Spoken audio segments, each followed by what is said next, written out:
Hi Reddit, throwaway account here, because I honestly don't know what to do or who to talk to about this.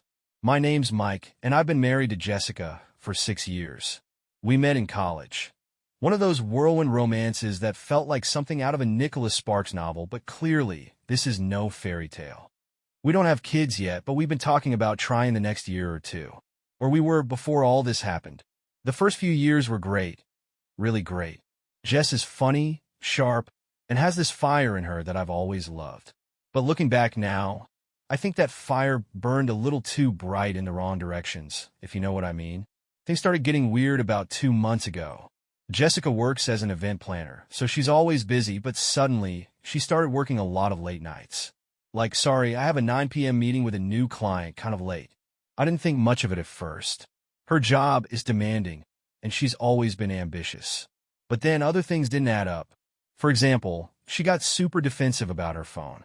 Jess used to be pretty chill about it. I mean, we didn't go through each other's phones or anything, but if it was lying around and buzzing, I'd glance over, and she never cared. Now, it's practically glued to her hand, and she's always turning the screen away or muting notifications when I'm in the room. It was small stuff, but enough that it started gnawing at me.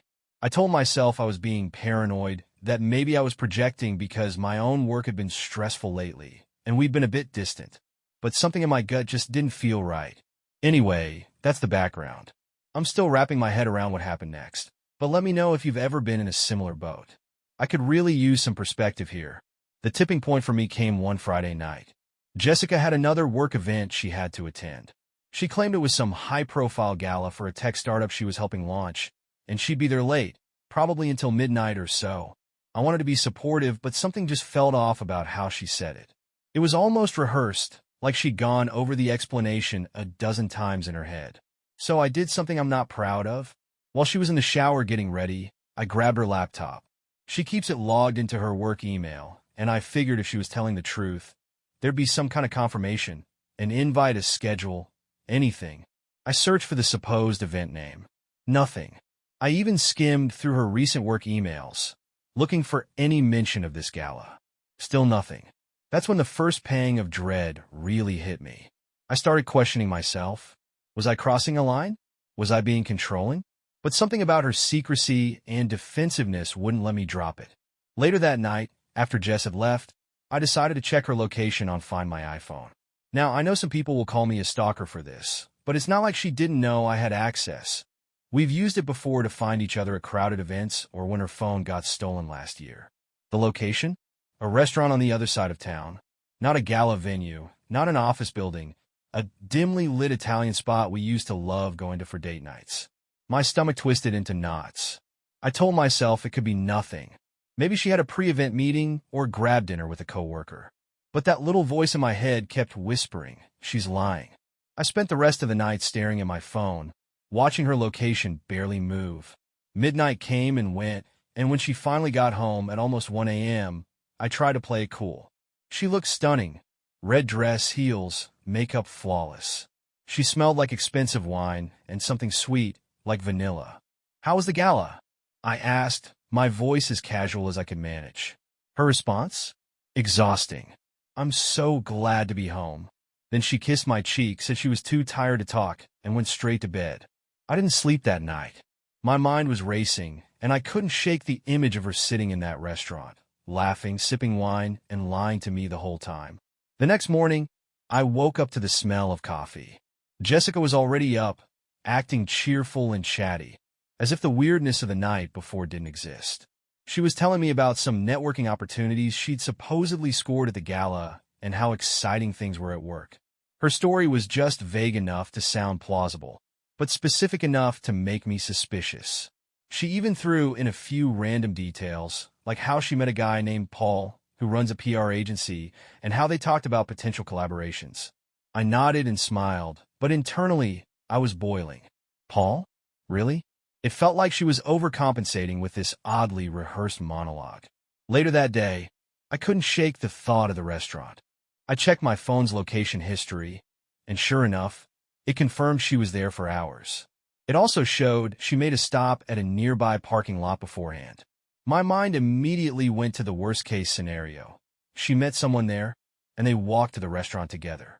I started thinking about other things that hadn't made sense lately, like how she suddenly had new lingerie that I hadn't seen her wear for me, or how she'd started working out more, saying it was to clear her head. She'd also been texting a lot more, always with her phone tilted away from me. It was like someone had turned on a light in my brain, and I was finally seeing all the shadows I'd been ignoring. That afternoon, I decided to test the waters. While we were watching TV, I casually said, "Oh, by the way, what was the name of the venue for the gala last night?" A guy at work was asking about places to host events.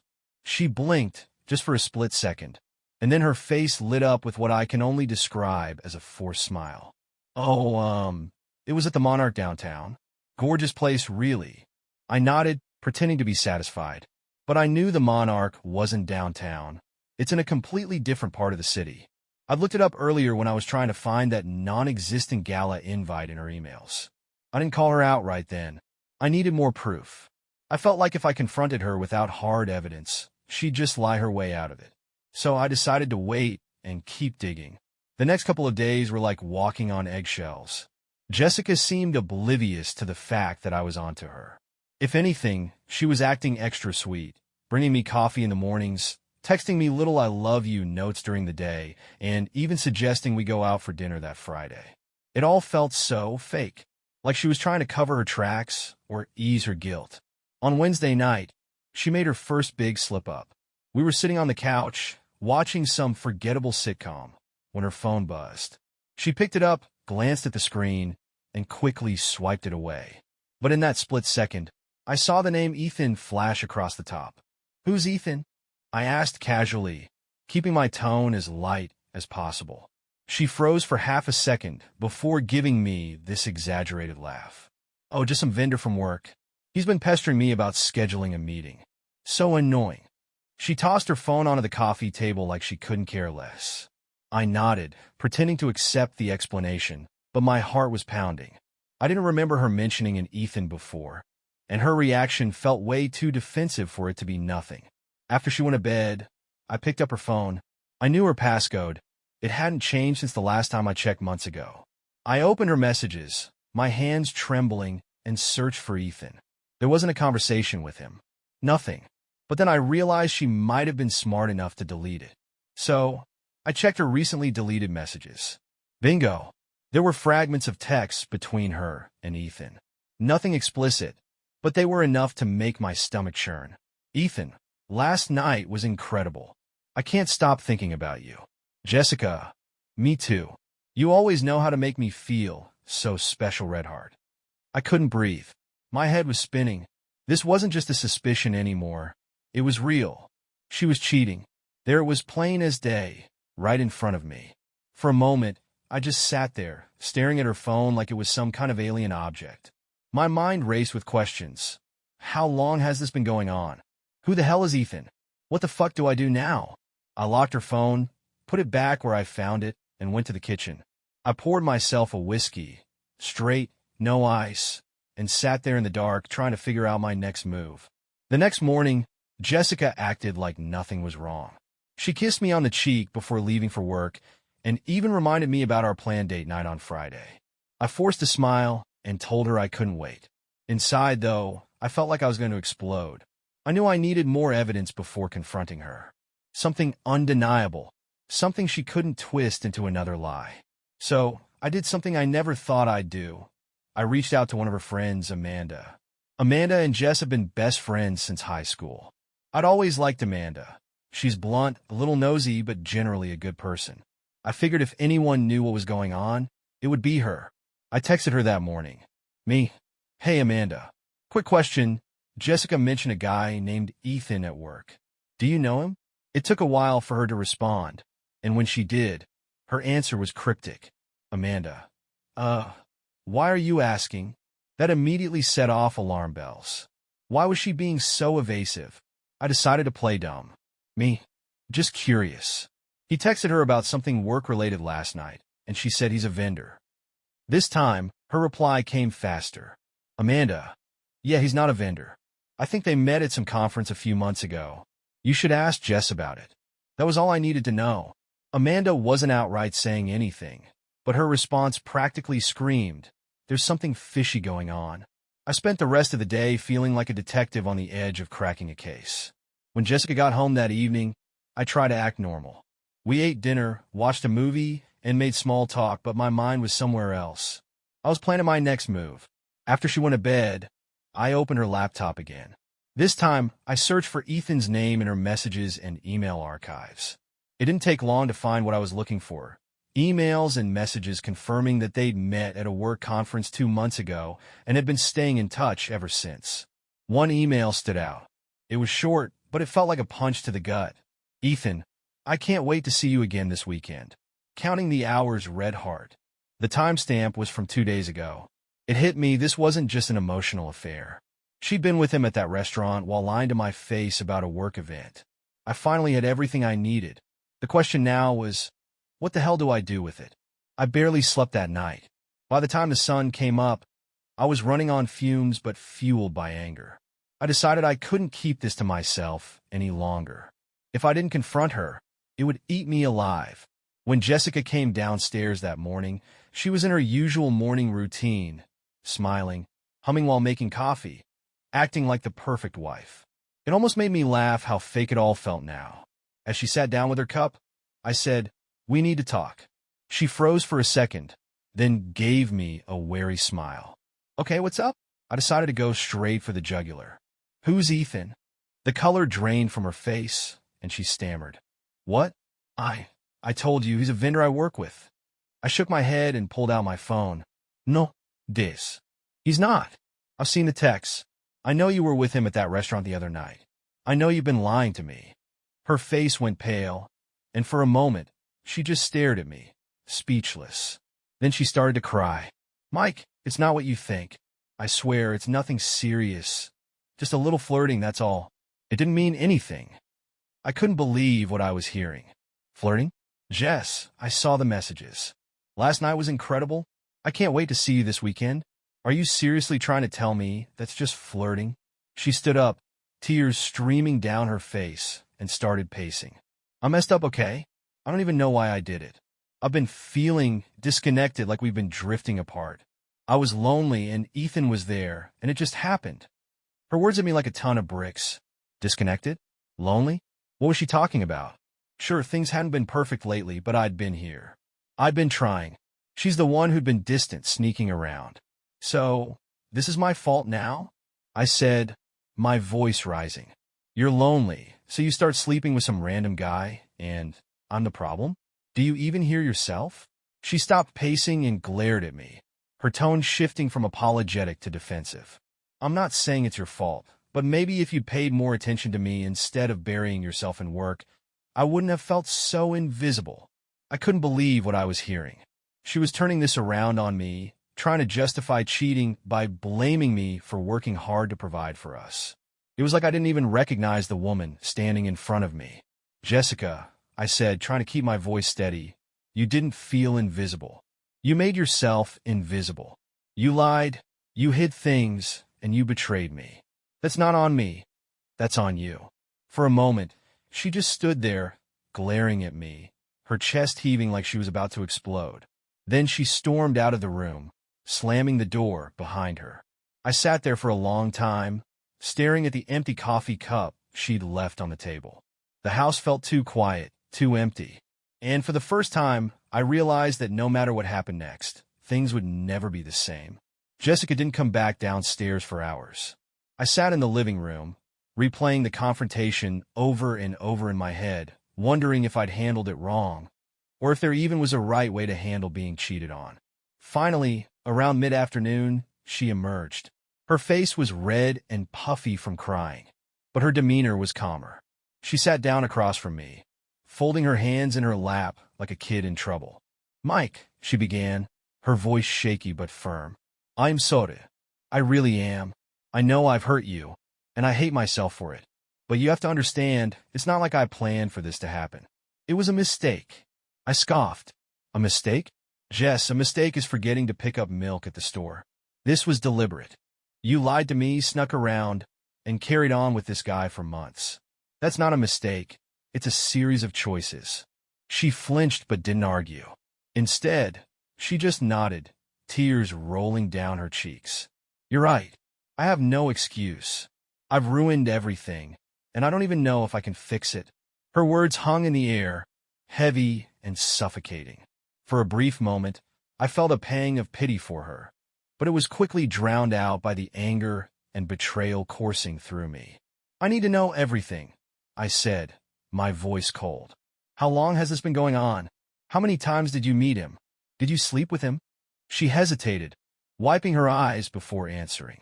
"It started 2 months ago, after that conference. We exchanged numbers and started texting. At first, it was just harmless, joking around, venting about work. But then it escalated. We met for lunch a few times, and yes, I slept with him. Twice." Her confession hit me like a freight train. Twice. She'd crossed the ultimate line twice, and then came home and acted like nothing was wrong. I felt like I didn't even know her anymore. "Why are you even telling me this now?" I asked, my voice barely above a whisper. "Why not just keep lying? You've been doing it for months. What's changed?" She looked me in the eye, her gaze full of desperation. "Because I don't want to lose you, Mike. I know I've screwed up, but I love you. I want to fix this. Please, tell me what I can do." I didn't have an answer for her. All I could do was shake my head and walk out of the room, leaving her sobbing on the couch. I needed space, time to think, but the truth was I didn't know if this was something I could ever get past or if I even wanted to try. After walking out of the living room, I grabbed my car keys and left the house. I didn't have a destination in mind. I just needed to get away from her, from the lies, from everything.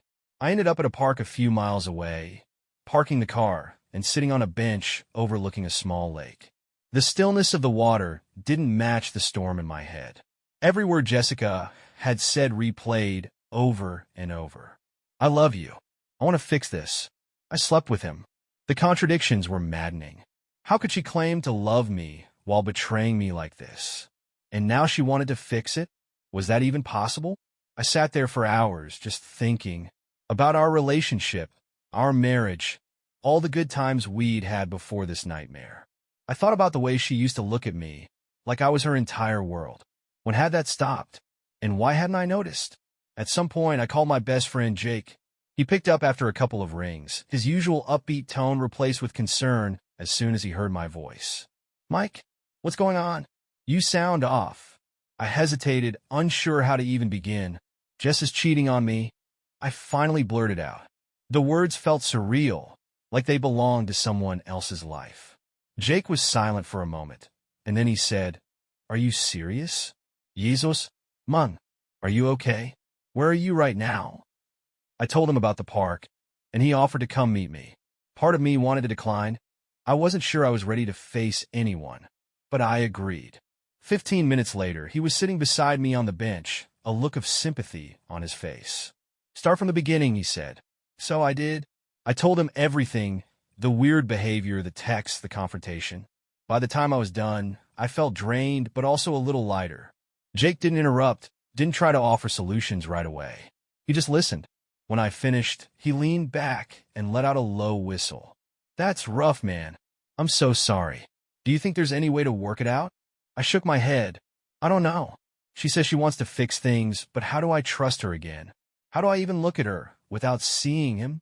Jake was quiet for a moment. Then he said, "You don't have to decide that right now. Take some time. Figure out what you want, not what she wants or what anyone else thinks you should do." It was good advice, but easier said than done. When I got home later that evening, Jessica was sitting on the couch, staring blankly at the TV. She looked up as I walked in, her eyes swollen and red. "Where were you?" she asked, her voice small. "I needed to think," I said simply. She nodded, but didn't press further. We sat in silence for a while, the tension in the room almost suffocating. Finally, I broke it. "If we're going to even try to fix this," I said, "I need complete honesty. No more lies. About anything." She nodded again, but I could see the hesitation in her eyes. "Okay, what do you want to know?" "Everything. How it started. How often you saw him. Why?" Jessica took a deep breath, and for the first time, she didn't look away. "It started at that conference," she said. "He was charming. He made me feel seen, like I mattered. We exchanged numbers, and at first it really was just texting. Then we met for lunch, and it just escalated. I don't know how to explain it. Try, I said, my voice sharp. She flinched but continued. It wasn't about you, Mike. It wasn't that I stopped loving you. I was just lonely, and I know that's not an excuse, but it's the truth. He gave me attention, and I got caught up in it. It was stupid and selfish, and I hate myself for it. Lonely. I repeated, the word tasting bitter in my mouth. While I was working late, trying to keep us afloat, you were out screwing someone else because you were lonely? Her face crumpled, and she started crying again. I know I don't deserve forgiveness. But I swear, I'll do whatever it takes to make this right. Therapy, counseling, anything. Just please don't give up on us. I didn't respond. I didn't know how. The days that followed were a blur. Jessica kept her distance, giving me space while I tried to sort through my feelings. I talked to Jake again, and even called my sister, who offered her usual no-nonsense perspective. Cheating isn't a mistake, she said bluntly. It's a choice. You have to ask yourself if you can live with that choice, knowing it could happen again. Could I? That was the question that haunted me. Jessica suggested marriage counseling, and while part of me wanted to agree, another part of me was reluctant. How could I sit in a room and pour my heart out when I wasn't even sure I wanted to stay? One night, I found myself scrolling through old photos on my phone. Pictures of vacations, anniversaries, lazy Sunday mornings. We'd been happy once, or at least I thought we had. Had it all been an illusion? I didn't know, but I knew I couldn't keep living in this limbo. A week after the confrontation, I sat Jessica down. She looked nervous, like she already knew what was coming. I've been doing a lot of thinking, I said, and I've realized I can't make this decision lightly. I need time, Jess. Time to figure out if this is something I can forgive, or if it's something I can't come back from. She nodded, tears welling up in her eyes. I understand. Take all the time you need. I hope you'll give us a chance to fix this. I didn't respond. I didn't know if I could promise her that. We decided to take a break, with me staying at Jake's place for a while. It wasn't a perfect solution, but it gave me the space I needed to think. Part 12, moving forward. At Jake's, I started going to therapy, trying to process everything. My therapist helped me see that the affair wasn't my fault, no matter how much Jessica tried to blame it on feeling lonely. Her choices were her own, and I couldn't control or fix them. Jessica, to her credit, started therapy too. She sent me updates occasionally, texts saying she was working on herself, and how much she missed me. But I kept my responses short. I wasn't ready to let her back in. As the weeks turned into months, I started to feel a sense of clarity.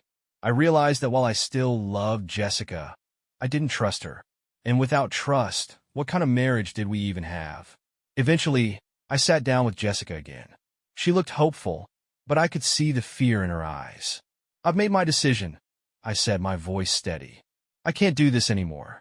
I can't spend my life wondering if you'll hurt me again. I need to move on. Her face crumpled, and she started crying. Mike, please don't do this. We can fix it. I'll do whatever it takes. But I shook my head. Some things can't be fixed, Jess. I'll always care about you, but I can't be with someone I can't trust. Looking back, I've realized that Jessica's affair wasn't just the end of our marriage. It was a wake-up call. It forced me to reevaluate what I want in a relationship and what I'm willing to tolerate. To anyone reading this who's been through something similar, you deserve honesty, respect, and trust. If those things are gone, it's okay to walk away. You're stronger than you think.